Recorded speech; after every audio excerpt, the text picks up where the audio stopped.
Good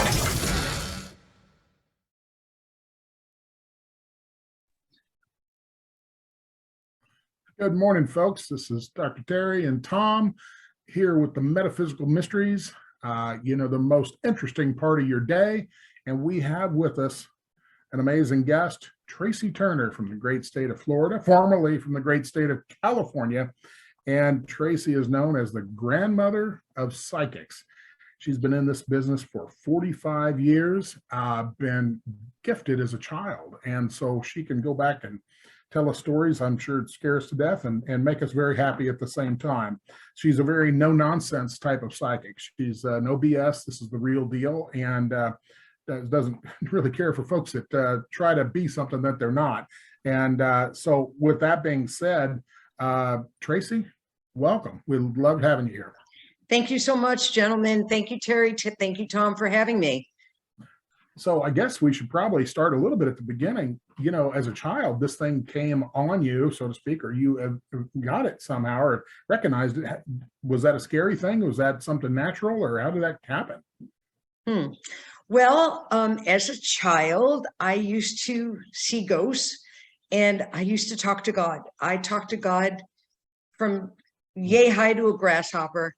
And I was born Jewish, and I used to go to Sunday school. And when I was little, I remember in kindergarten, God said to me, "You're going to have a child, and that child's going to be named Joshua." That was in kindergarten. I have one son, his name is Joshua, no other children. And when I was like in 5th grade, I went to the rabbi and I said, "Rabbi, I need to talk to you." And you had to make an appointment at Sunday school. And he was a young rabbi. And I said, "Rabbi, I know who God is." And he goes, "Well, that's good. We all should." And I said, "No, God actually talks to me. And I see things and I hear things, and others come from heaven and talk to me." And he said, "Well, what do you think you should do about that?" "I think you should pray about that to go away." I said, "I'd really like to become a rabbi, because then I can spread the word of what God's telling me to a lot of people at the same time." He goes, "No, you can't be a rabbi." I said, "Why?" He goes, "Because you're a woman, you're a girl, and we're not allowed, girls don't stand in front of a congregation. But I know you can sing, because I hear you sing, you could be a cantor." And I said, "But I don't want to be a cantor. I don't want to sing. I want to be a rabbi. I want to help people. I want them to know what's supposed to happen, how to guide them." And he goes, "Well, maybe when you grow up, you might want to be a nun." I go, "But I can't be a nun. I'm not Catholic." And I didn't see Jesus. And I think nuns see Jesus. I saw God. And he's like, "Well, I'm sorry. Go back to class. I can't help you." Wow. And so I went back to class, and around that time, my grandfather was very ill in the hospital. And I know I was in school, and he came to me and said, "I'm going to go to heaven now. You need to take care of your mom." And I said, "Grandpa, is that you?" And he's like, "Yeah, you know it's me. It's time for me to go to heaven. And when you go home, your mommy's going to be crying, and she'll be in her bedroom. But tell her it's okay. You've spoken to me." And I got home off the bus. I ran home, and I'm yelling for my mom, and the door shut upstairs in her bedroom, and I'm knocking on her door, and I'm like, "Mom, are you okay?" And she said, "Leave me alone. Grandpa died." And I go, "I know he did. He came and said goodbye to me." And so I went to my room and I said, "God," and I'd always look at the ceiling, and there'd be swirls up in the ceiling, the way they textured them. And I'd say, "God, if you're there, move the swirls," and the swirls would move. And I said, "What am I supposed to do?" And he said, "Give it time. You'll figure it out." So as I got older, I used to hear voices, and I used to see things, and I could tell things that were coming in a big way, not in a little way, big way. And my parents, I went to them and I said, "I hear and I see things." And I talk to God, and they say, "If you tell anybody, you'll end up in a mental institution, and we'll put you away like we did your cousin. We don't ever want to hear about it again." So as I grew up, I would go to parks, especially in San Diego. We have a thing called Balboa Park. Yep. And I would go there and I'd sit at the park and I'd talk to God. And I used to sing with a blind man so he could make money to make his rent. And people would come and I could feel and I could hear them. And God would tell me things to tell them. And I'd say to them after I was done singing, if I was on a break, I'm really sorry, but do you mind if I tell you something? I always ask permission. And they would say, about what? And I would let them know, your grandma's here, your husband's here, your child is here. God is saying that it's okay, you're in this moment, but it will pass through. And this is the area that you need to work on. And this is where you can go with your life. And then I'd go back to singing. When I was 18, I got married to a person I didn't know very well for very long, out of spite for my parents. And he was quite a bit older than me. And I ran to Vegas and I got married. And then lo and behold, 3 months later, I'm pregnant, which I knew I was. And I divorced him at 19 or 20. And I was living in La Jolla with my baby.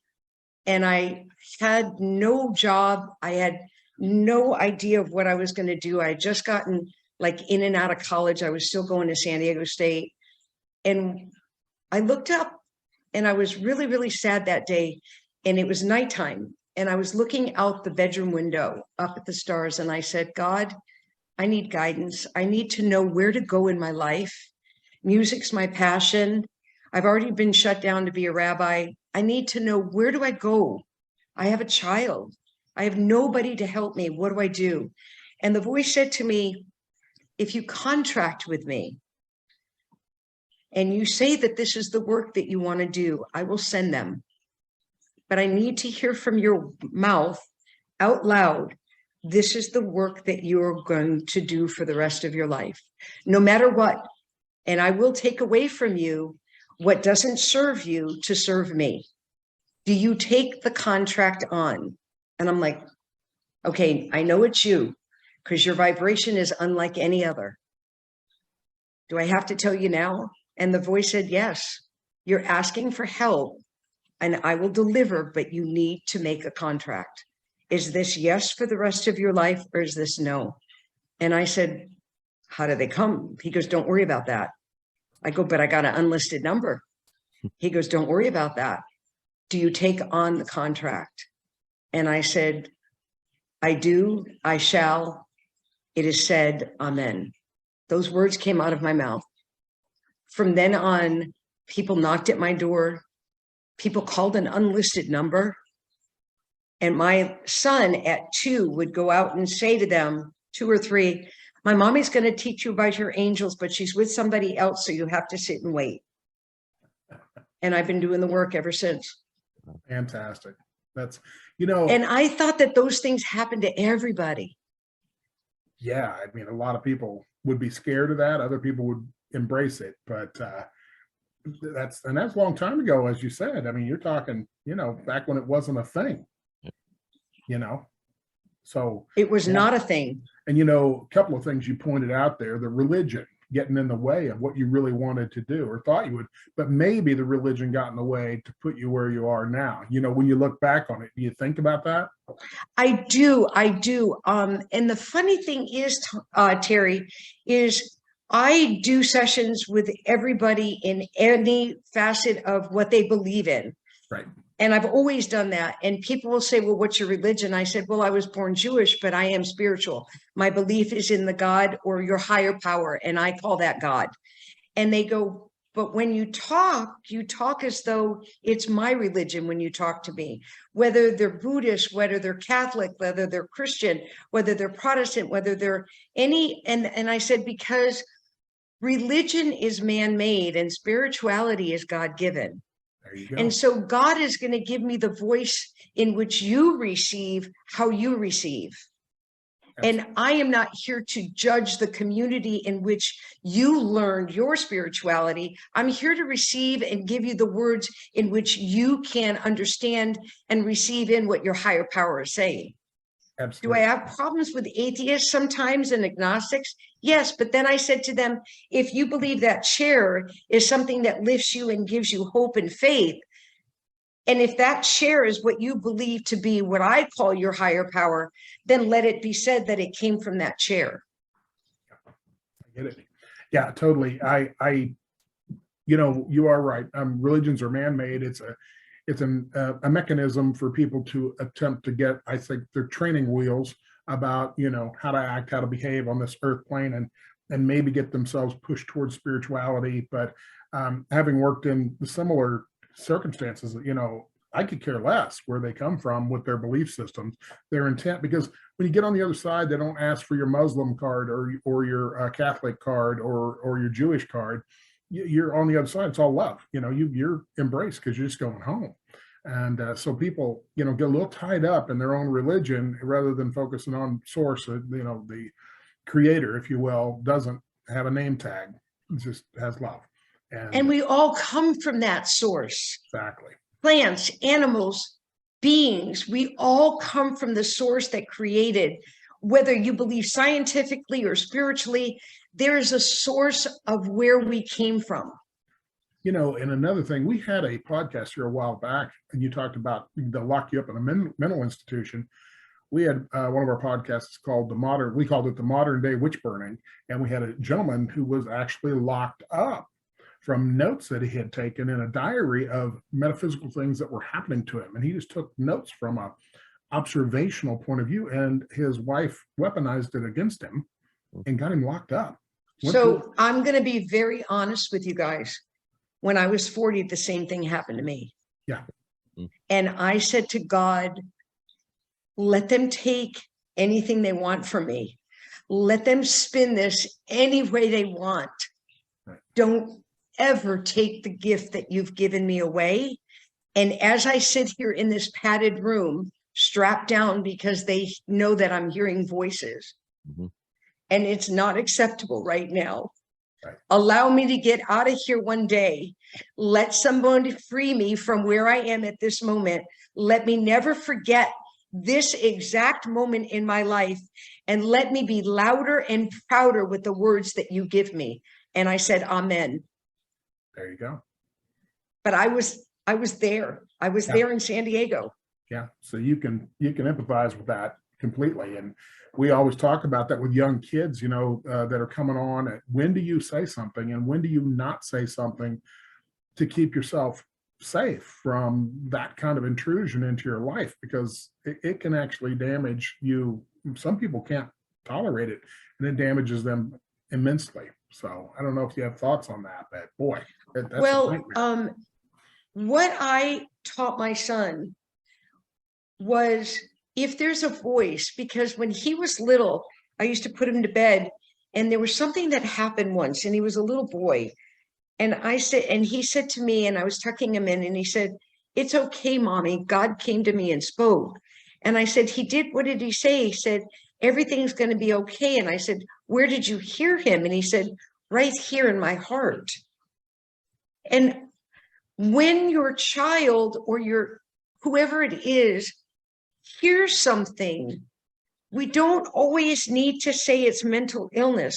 There is a defined difference between mental illness or lack of wellness and knowing that they hear something for the good of mankind. And it's up to us to either take them. People have brought their children to me. They've brought their teens to me. They've brought autistic and people with Down syndrome to me. It's up to us, even as professionals, and not just in mental health, to understand that some people are chosen with the word of God that are meant to be passed on from generations to, it wasn't just the apostles. It's not just ending in the time of Jesus Christ. It keeps moving forward. And we have to understand that. And if you as a parent can't, then bring them somewhere where they can. You're exactly right. And speaking to the choir here for the two of us, but one thing that I think it's Ions that did the study of genetics for psychics. Absolutely. A pilot study, and they had started out with thousands. They got down to a very small number, but you had to have a minimum of 2 generations of psychics. You could have 3 potentially, or whatever's alive. And they did find, I think it was on the 7th chromosome, that protein that they psychics either did or didn't have. And so they actually believe, because you know how it is, oh, my grandma did this, I did it, my uncle does it too. And so they think there's some genetic component to that, and trying to determine that, which I think is, from a scientific point of view, would validate what a lot of psychics say. It is passed down generationally oftentimes, and through whatever genetic mutation or normal as it's supposed to be.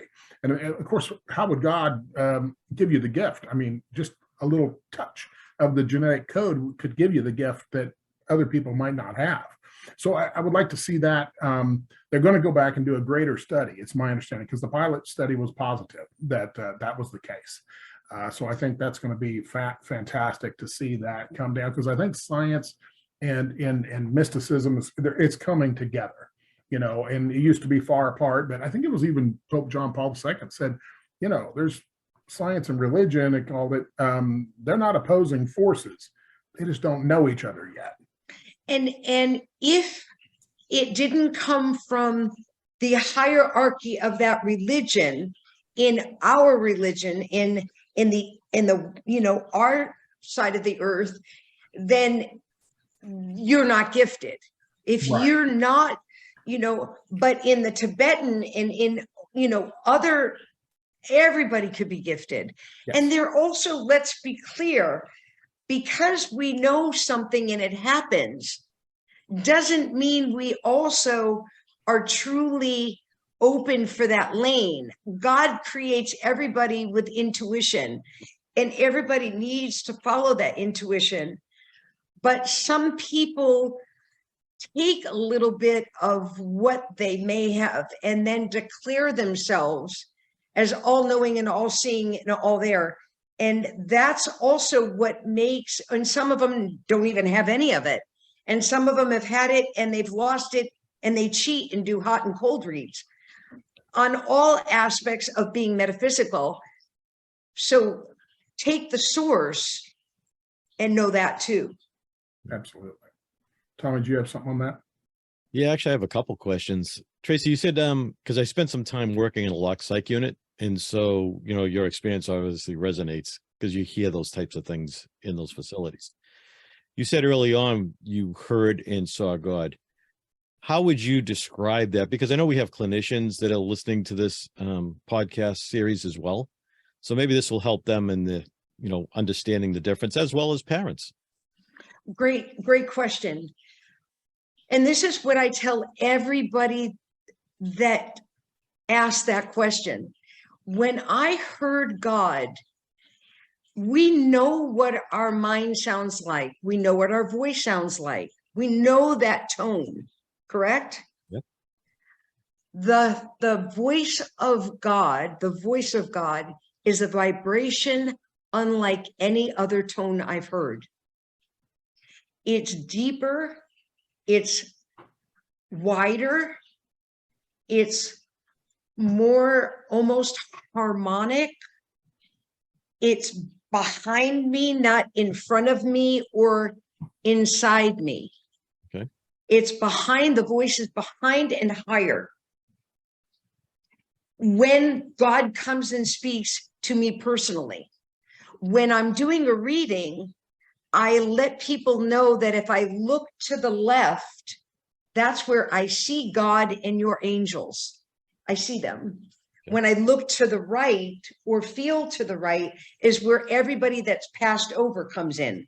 They have their placement.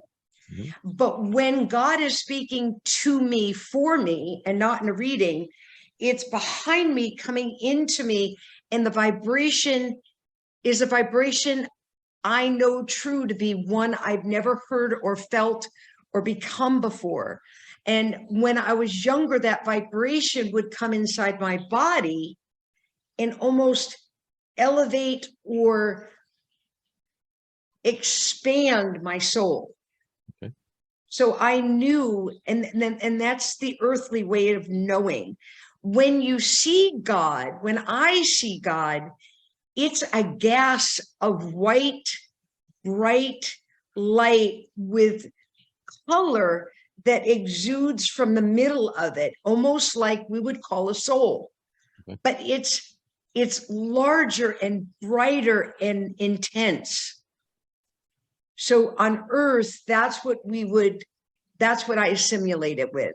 And our soul is also of that same mass and matter, but in a smaller, less magnificent scale.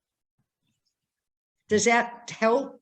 That's awesome. Yeah. I think people can identify with that. That definitely gives them some guidance as to what they're seeing and not seeing. And so when you get the chills and you feel something going through you, because we've all experienced that, right? And we're like, oh, we get the chills. My chills come from top to bottom through my whole body. That's God giving me what I call chills of confirmation. But when someone feels those chills going through them, that's like an energy mass going through you. And you can almost assimilate that as God walking through you. Okay. If you're on Earth, that would be the closest thing that I could say to Earth beings that you feel. So when have you had that experience of feeling that energy pass through you, not top to bottom, but through you? When have you had that experience? Well, I've died 3 times. The last time was 2 years ago.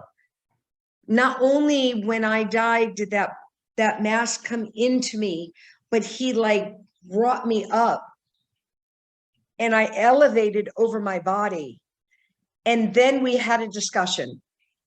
And I said, I'm tired, I'm ready. And I didn't have COVID, but it was during COVID and I was in a coma for 45 days. Wow. And my surgeon got COVID and dropped in surgery while doing the surgery, the first of 7. And God had lifted me up and had me look at myself. And as he's done the last 3 times, I died when I gave my dad the kidney. I died when I gave birth to my son. And I died 2 years ago when I had this stomach explosion. He said, I'm not ready for you yet. There's more work for you to do.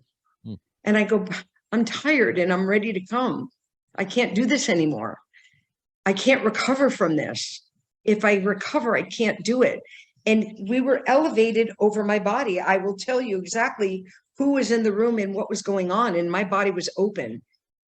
And I could see the blood and I could see packs of like, they packed my stomach.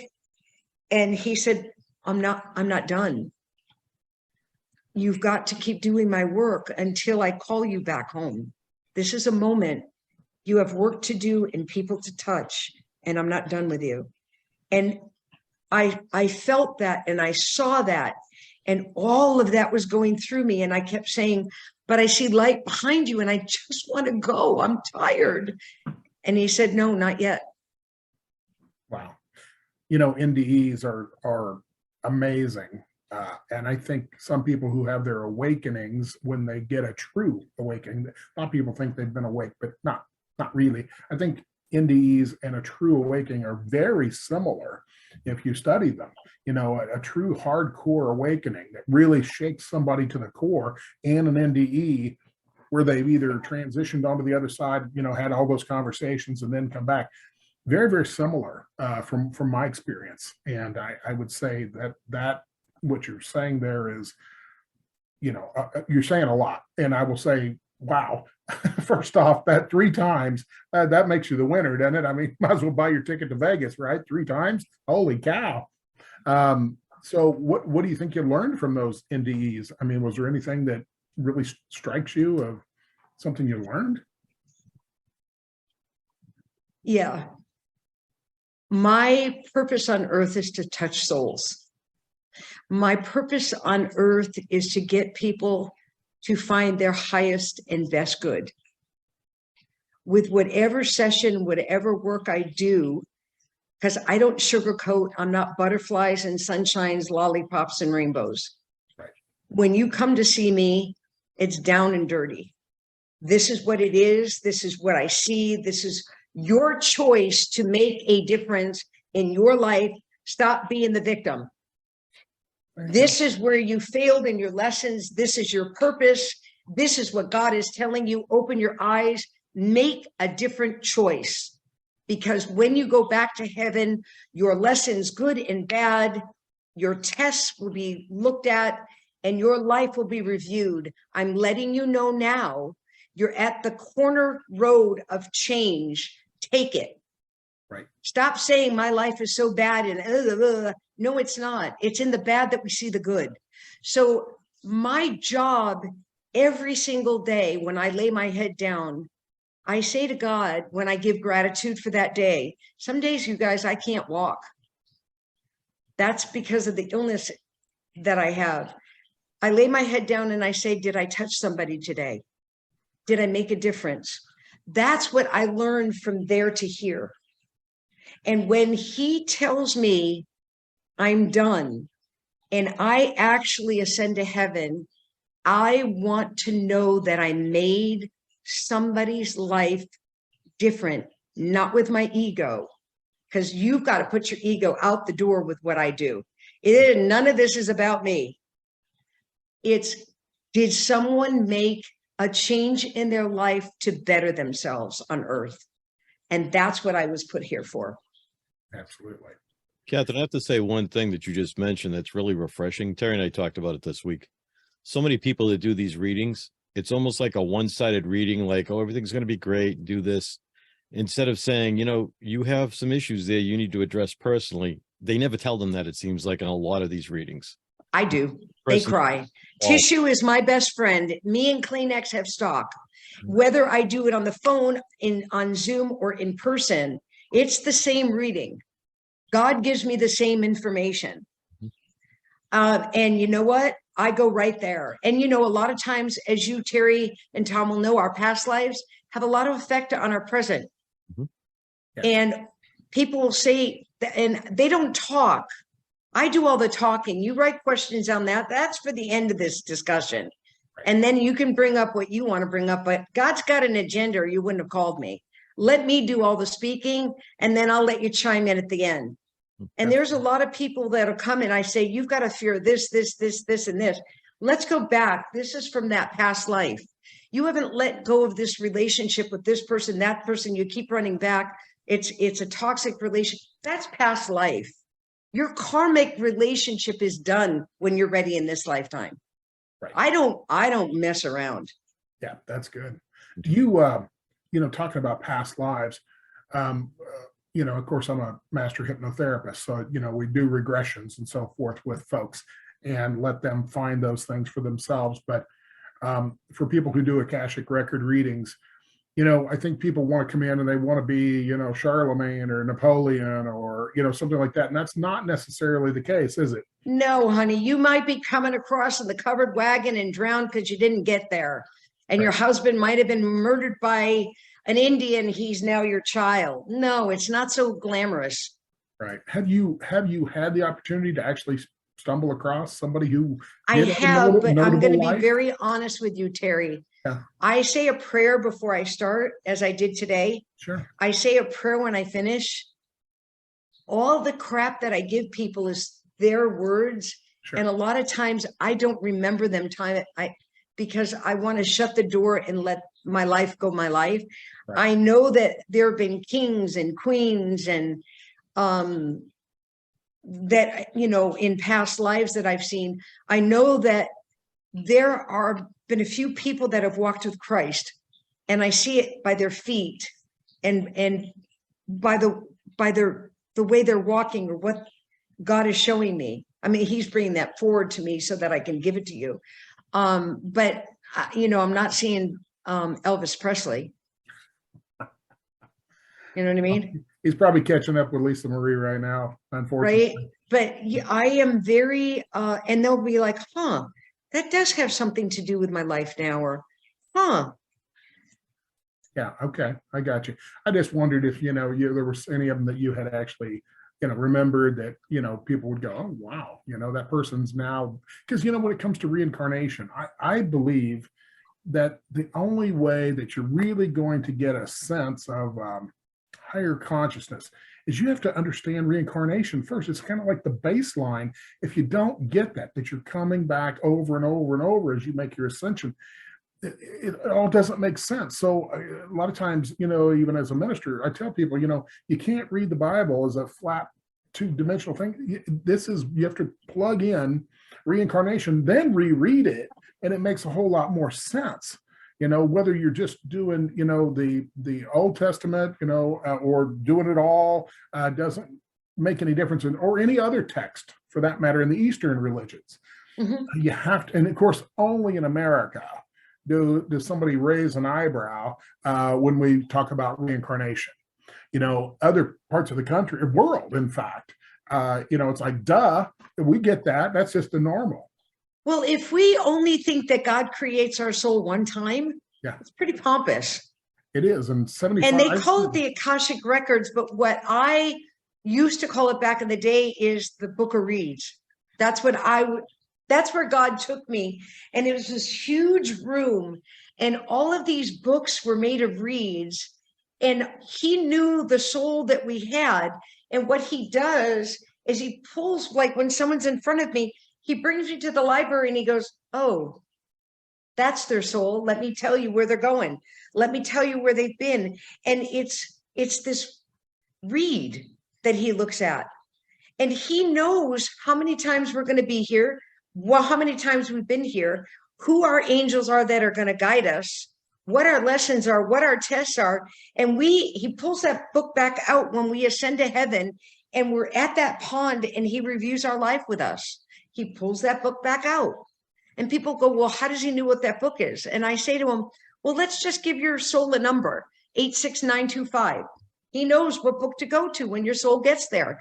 And if we think that we only come one time, nah. He evolves us too much.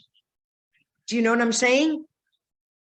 We keep evolving each time we come forward and we go back to heaven until we're done with the whole book. And then we go back to the God source, which is him. Talking about past lives. Right. Oh, that's right. And other, things that people, when you went into the library and you were talking about, the reads that you were getting and so forth like that. And, I was just asking about, people that, maybe you'd run across, some significant people that folks might know as notable in that kind of. I'm going to say God just brought forward, one of my clients was Moses. Thank you. Okay. And I did get some apostles. I've had some kings and queens. He's saying that there was a queen in Spain. Okay, thank you. Oh, when I acknowledge, sometimes I'll say thank you back to everybody. Well, absolutely. It's a regular conversation, isn't it? It actually, I am. Yes. And when I'm doing a reading, funny thing is, not only am I seeing things, not only am I hearing things, I'm way ahead of the game, and then my mouth catches up. So I'll thank them as I'm already doing something else. Absolutely. Absolutely. Well, let me ask you this. I'm going to switch gears for a second and say, what about ascended masters? People get a lot of write-up on ascended masters, a lot of different thoughts on that. Has that ever crossed your path, or you have a thought on that?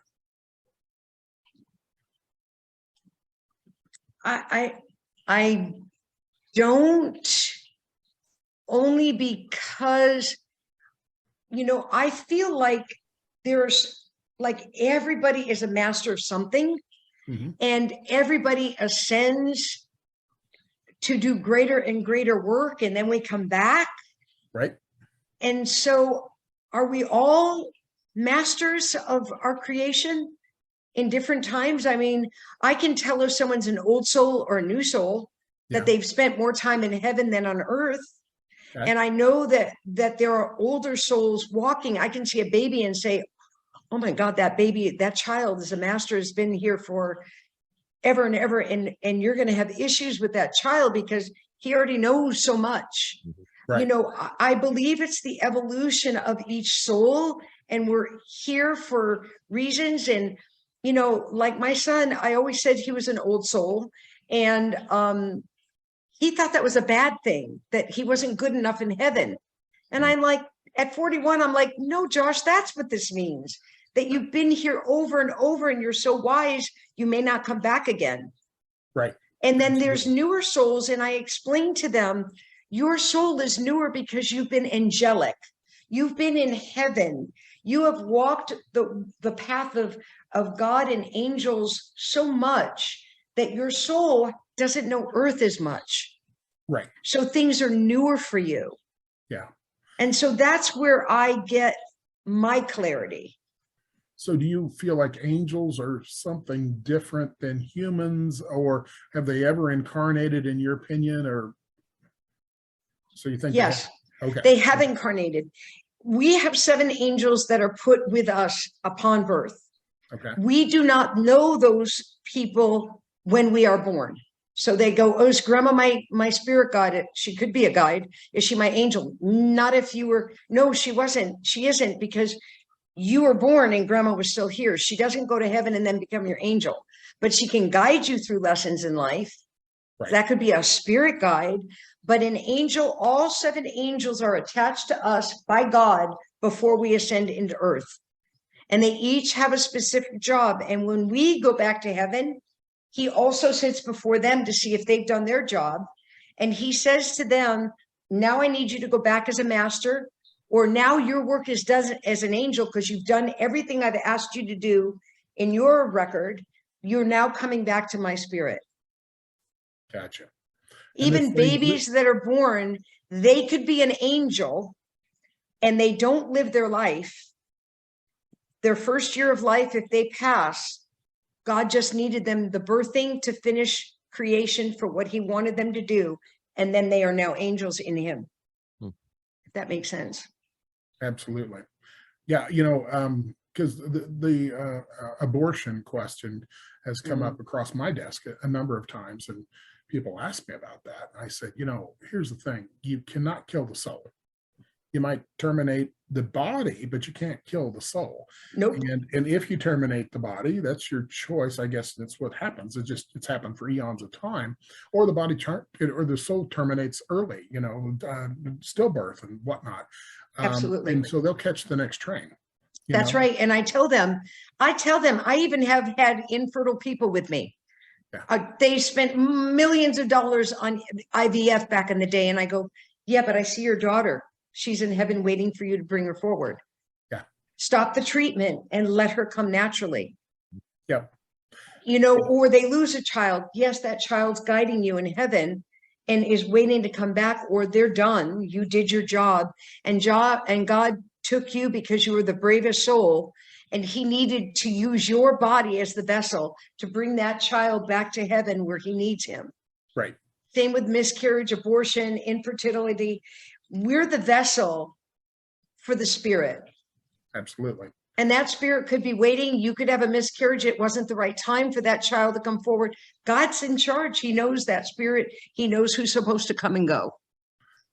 I've got a question. What makes you different than other psychics? I mean, people could get on websites and find psychics everywhere, but you're different. And I guess my question, how would you summarize how you're different than other folks? Well,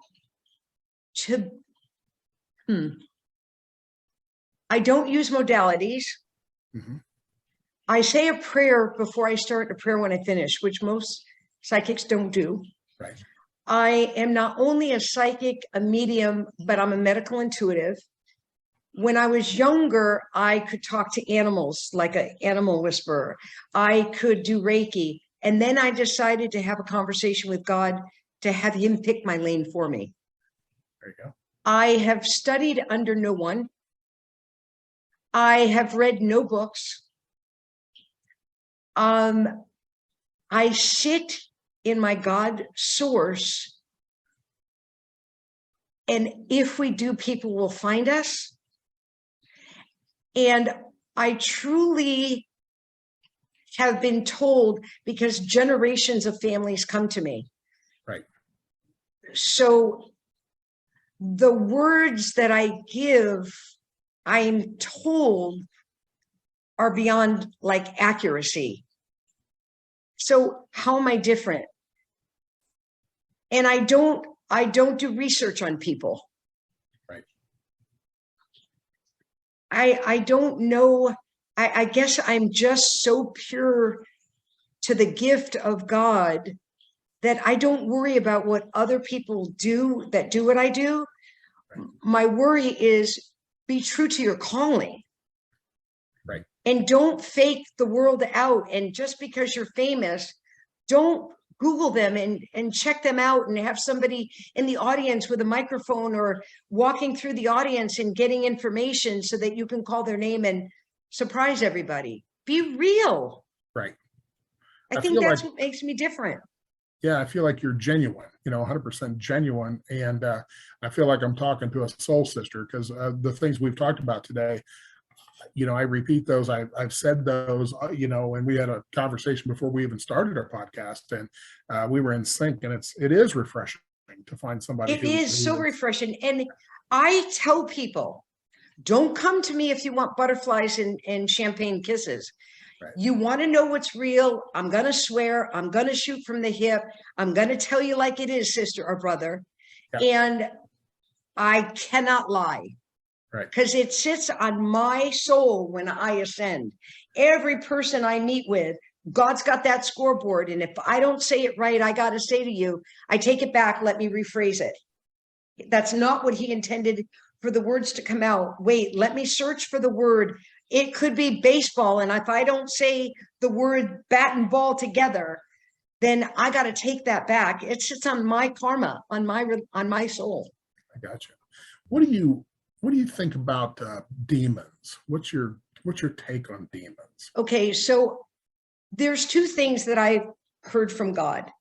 There are souls that walk in, that they haven't gone to heaven. They ended their contract before their contract.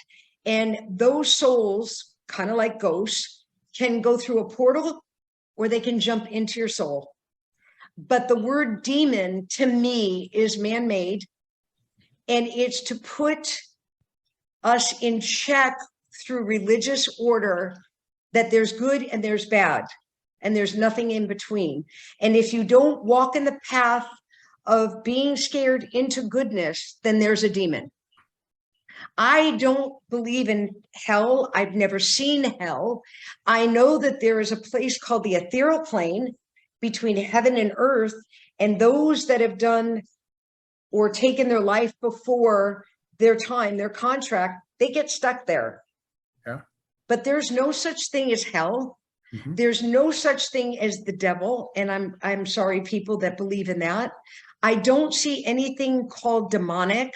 I believe that is a word and words that we've used to control the behavior of good and bad. Right. That's what I see from heaven. Yeah.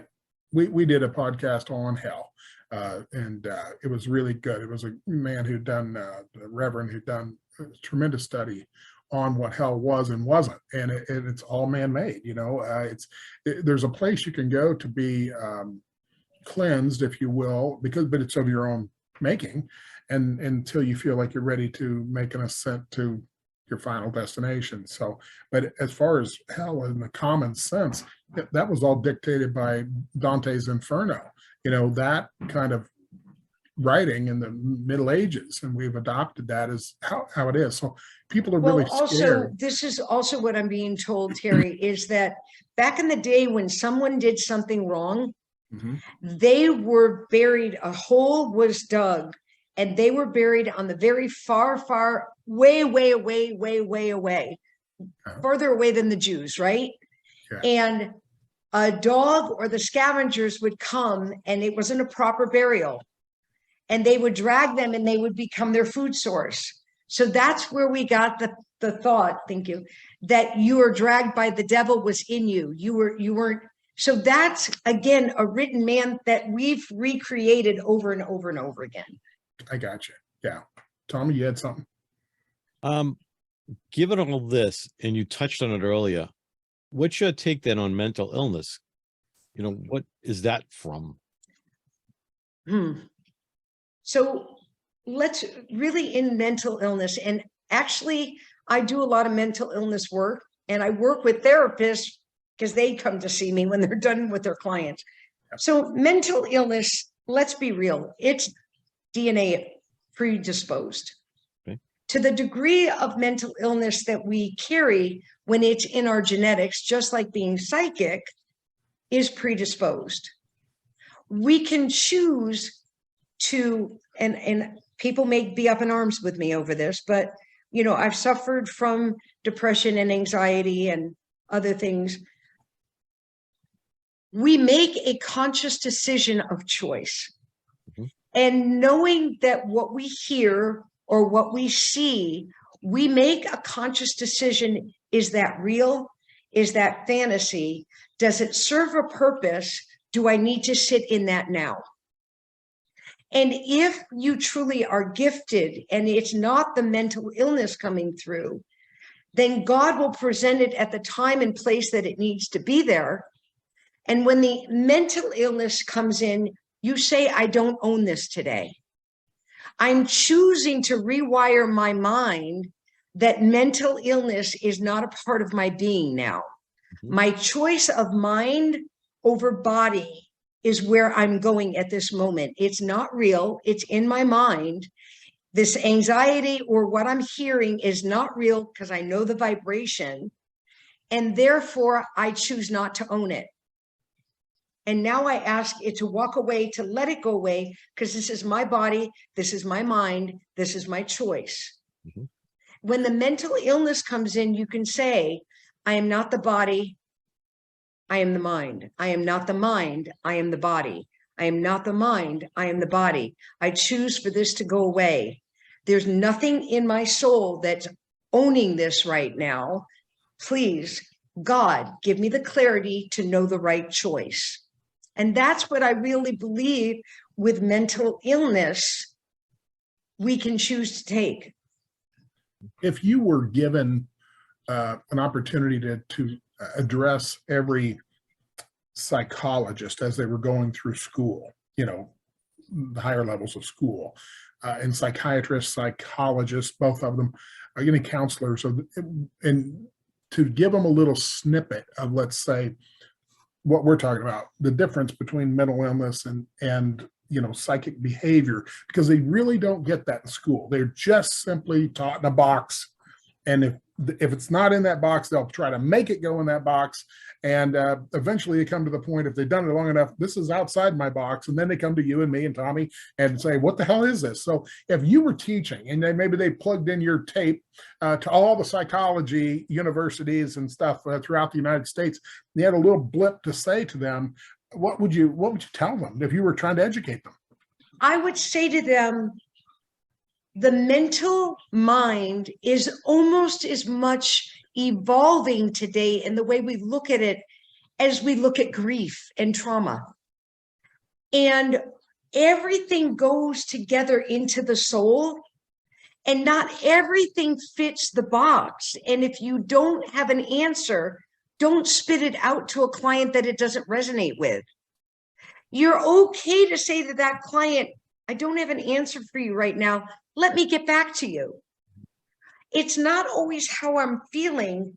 What does that bring to mind to you? Maybe it is generational. Maybe it is past life. Maybe I don't know the answer. Maybe together we could find someone that can guide you in a spiritual realm as well as the mental health realm.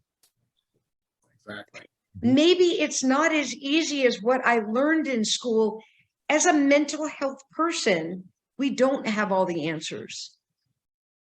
So sometimes we work together simultaneously, because the bottom line is, if it's a psychic or medium, it's all about mental well-being, if they're truly true to their craft.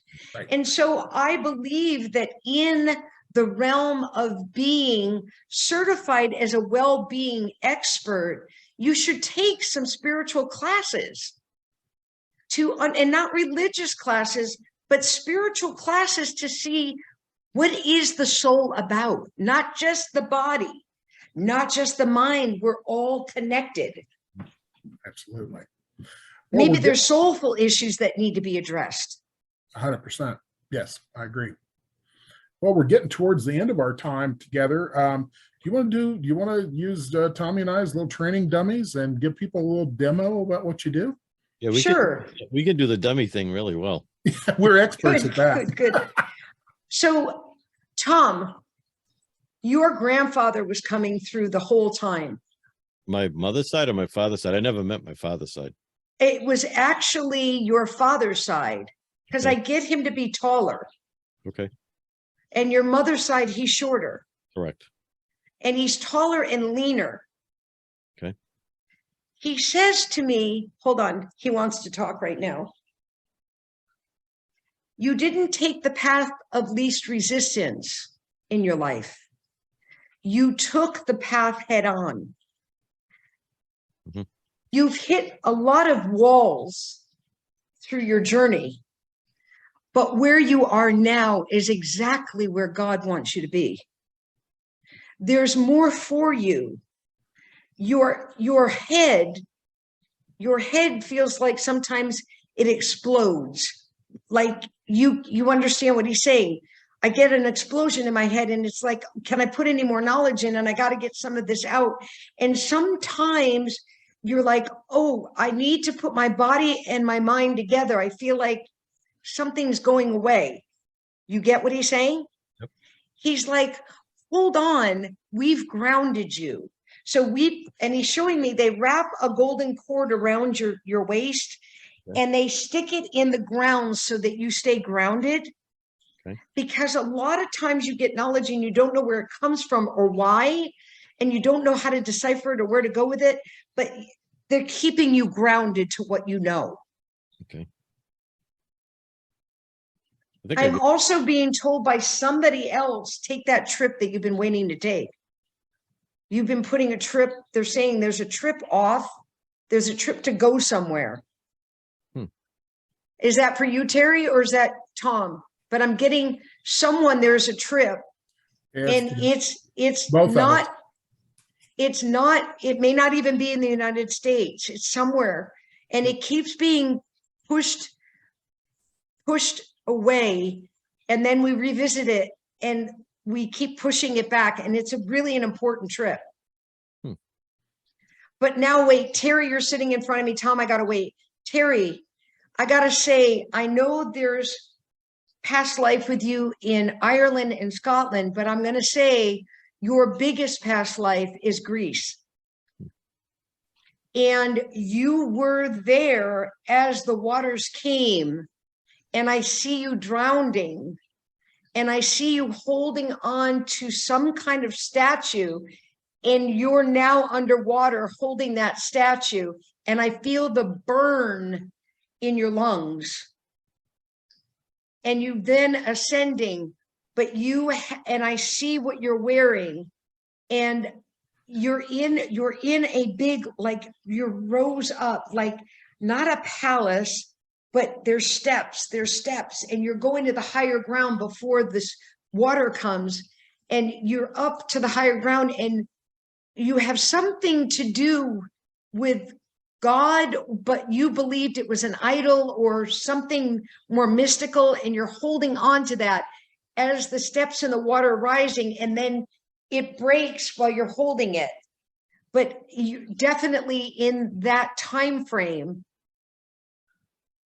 And I also see a lot of war before this water comes around you, but you're some of a godly figure, or not godly, but they did believe in God then, in a kind of religious figure is what I got to say. And there was a lot of being upset prior to this water rising about like war and something. But I get the burn in my, right here in my lungs for that last breath of you. You also have in past life, warrior, the word warrior, army, military, again for you, but not boots on the ground. You were calling the order. And when you believe in something, you believe in it, even if death has to come. You believe that what you're doing is correct. So like in war, we have the mission and we have to protect, and you believe in that wholeheartedly, even if it means death of the opponent. And you will go to heaven and come back as a warrior. That's where you are. Oh, now I got to go back. Tom, one of your past lives, you were a surgeon in the military. I feel it was military related. And where I'm going, because I'm searching, and it's not, they didn't call you a surgeon back then. Well, you've been with surgery more than once, but I'm going to go back further. I get indigenous around you, and I get slaves, and I get fighting, and I get pieces of body being blown off, and I see you putting pressure. So you were doing medical in that lifetime without any practice. Mhm. But then, and I get you got shot helping people. And then I see you coming back because I see a white coat on you. And that was during the French-German War. And I get you in a mission or a monastery. And I see that you're using needle and thread after your person is open and you're pulling out shrapnel. And I get, what I get about you, Tom, is you can go a long time without sleep. Yep. And sleep may be an issue for you, getting a restful night, because you were always in that lifetime, always on alert. Mm-hmm. And so REM sleep is not your favorite word. It's something you'd like to get. Right. I wouldn't be surprised. Were you ever thinking about going into medical when you were younger? I've been a paramedic, EMT now about 34 years. Okay. Something like that. So you kind of get where I go with that. And I know this is weird, but they're showing me, oh, he doesn't want to do the eyes. He doesn't like eye things. I don't know why, but I want to cover my eyes. Nope, he'd never be an optometrist. Nothing about the eyes. No, thank you.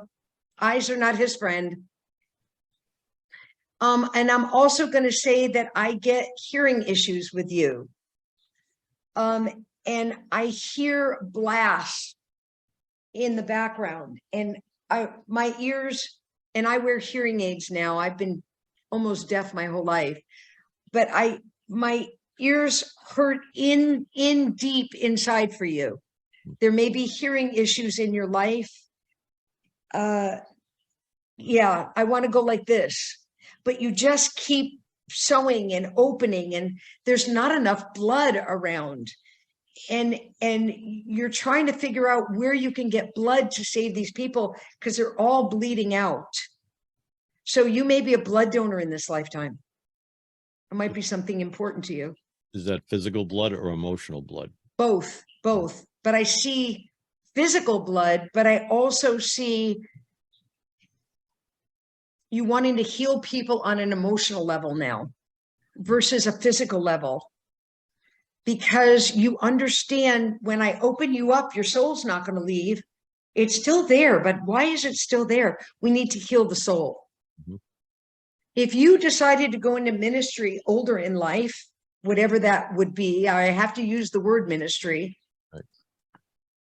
You're a healer. You're a healer now of the energy of the soul.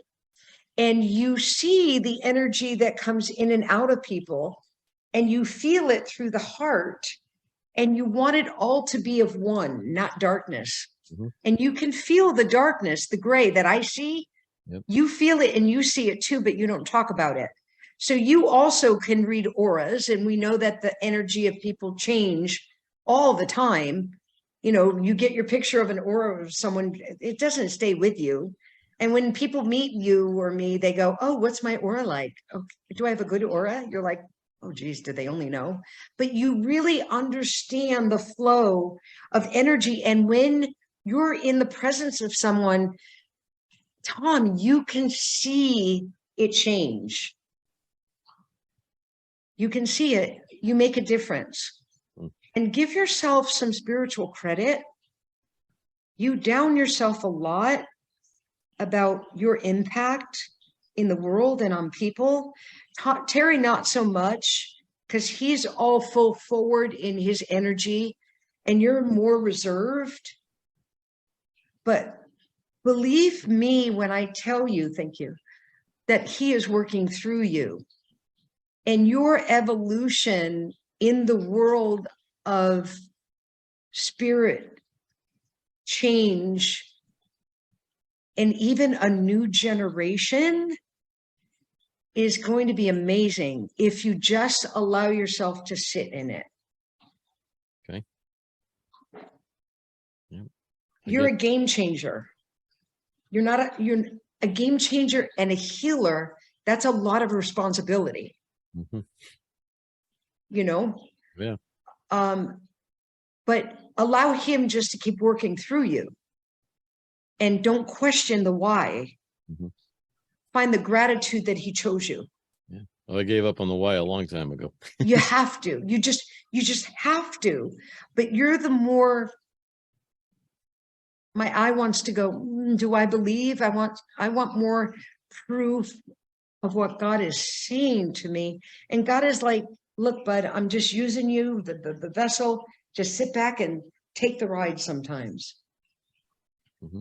I understand that. There's something big coming collectively to both of you. There should be a book that you should be working on collectively. And it's going back to more basic, but it's also, I get the word mind-blowing for those to go, I get it. Mm-hmm. And it's coming in the future. It might be either come out in 2 is the number, 2 years, 2 months, 2 years, you'll start working on it in 2 is the number around it. Or it will come out in a February, but it's like, so if you're not working on it now, you need to be working on it, but it's something that's collective, or it could be a movie, or a documentary. It's 2, but it's not just informational, it's connecting dots that are missing right now. And you're going to be like, it's right in front of us. Oh my God. They just don't know. Someone's grandma's coming through. Hold on. I don't know who it is, but I'm going to tell you what she looks like. She has gold gold glasses. She's very petite, like in her 4'7", under 5 feet. Her hair is not curly, but wavy, thick, white to about here. Did one of you guys have a tire swing off of a tree at somebody's yard? There was a tree with a tire swing. That wouldn't be me. Yeah, we had one. It was turned inside out. It was a tractor tire. Got it. And did the grandma come and visit, or was at grandma's house? Grandma's house. Because everybody used to take turns wanting to get in that swing. Right. And someone pushed too hard and fell, and then they weren't allowed to be on the swing for a while. Sounds like my cousins and I. Yeah. Also, they would open the window or something out the door and yell, come and get to eat. Did she make pies? Did she bake? Yep. Because I see a pie in the window cooling. Yep. Absolutely. Also, did you have a little dog, a white dog growing up, or did she? Little dog, like might have been a mutt with white and tan. Wasn't me, no. So got it. But that dog is with her, and she just wants me to tell you, I love you. She misses you. She's so proud of you that you're, she says, service to people. And you followed the dream and the passion that she always knew that you had. And you were the sensitive one in the family. And she connected with you on that level. Yeah. And she says, tell the world, don't make,